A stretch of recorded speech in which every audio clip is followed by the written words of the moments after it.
In this clip we're going to examine the various appraisal rules that are used in capital budgeting. So far what we've done is to examine in great detail the concept of net present value. And I'm going to argue that net present value is the appraisal rule that we should use, period.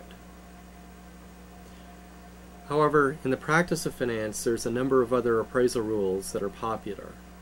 So we need to understand the advantages and disadvantages of these different rules.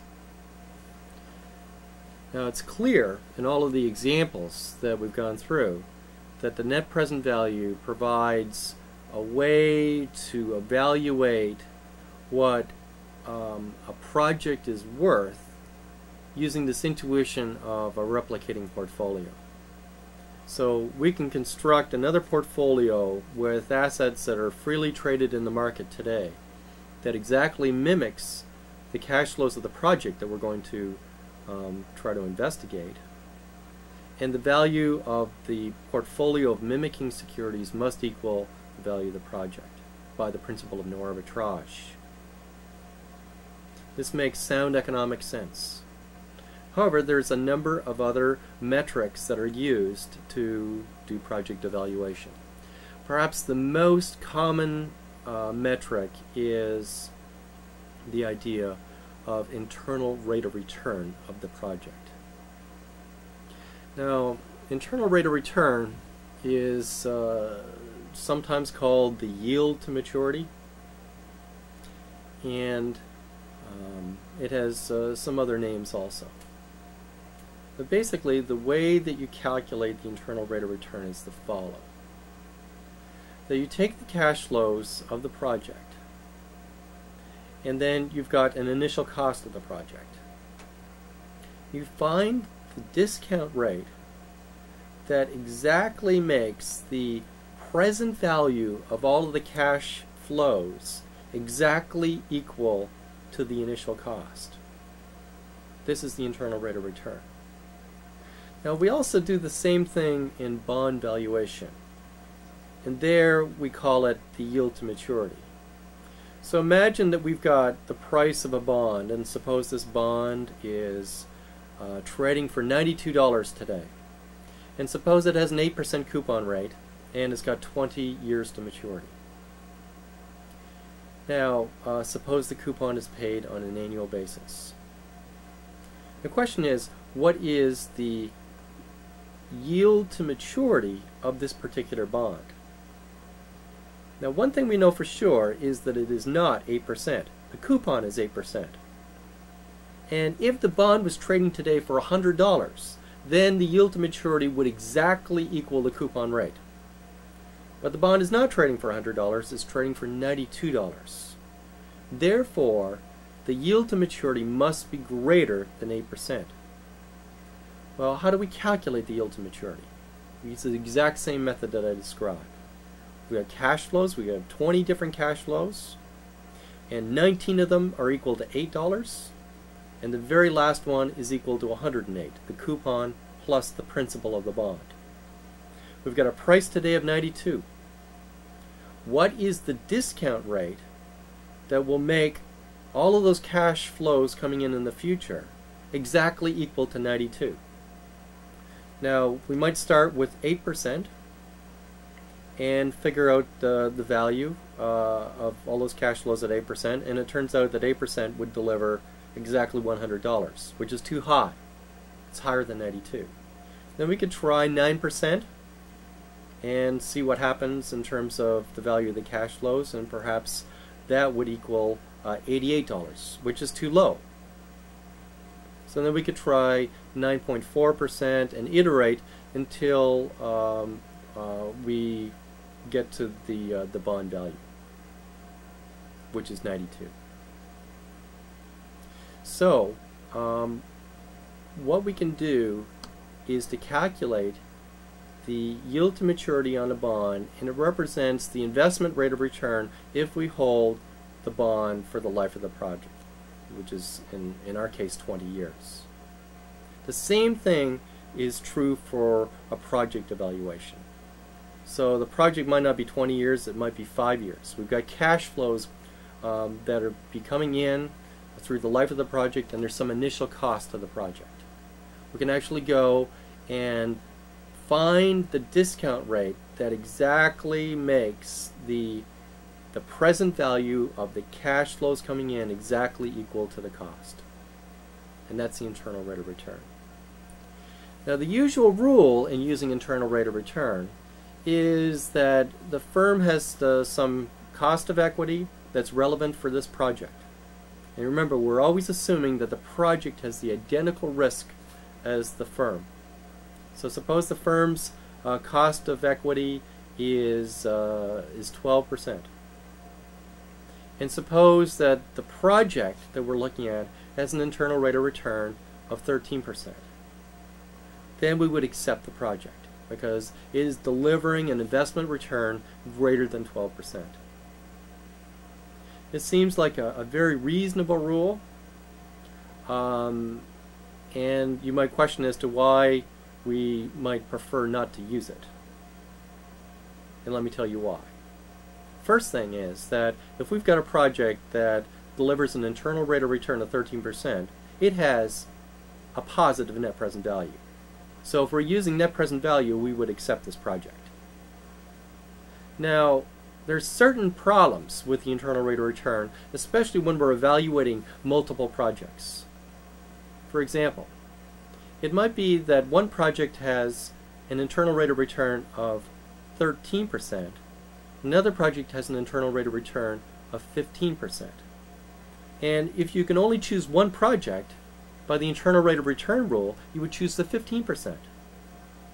However, this can be the wrong choice, because the internal rate of return ignores the scale of the project. So it might be that the 15% project is a very small project, and the additional value that it generates for the firm is very limited.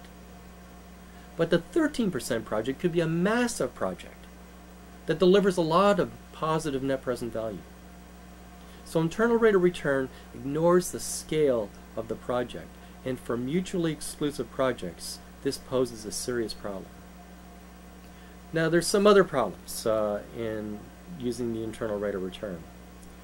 For example, the internal rate of return could be problematic in that the way that you solve for the internal rate of return might produce more than one solution.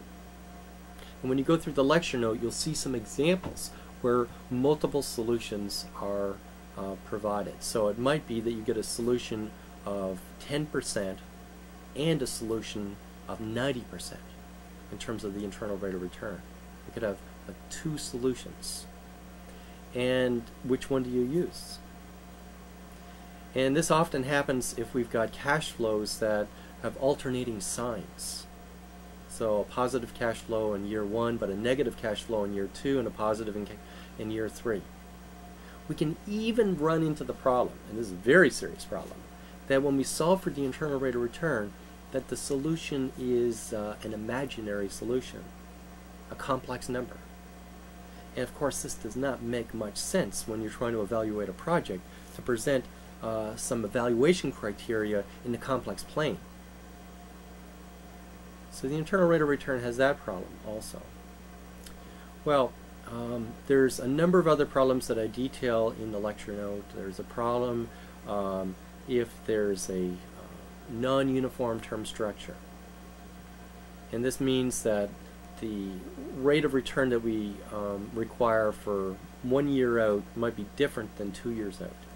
The internal rate of return basically assumes that all of the rates are the same throughout the project's life, and this could create a problem. So the way that I approach internal rate of return is that I don't discard the criteria.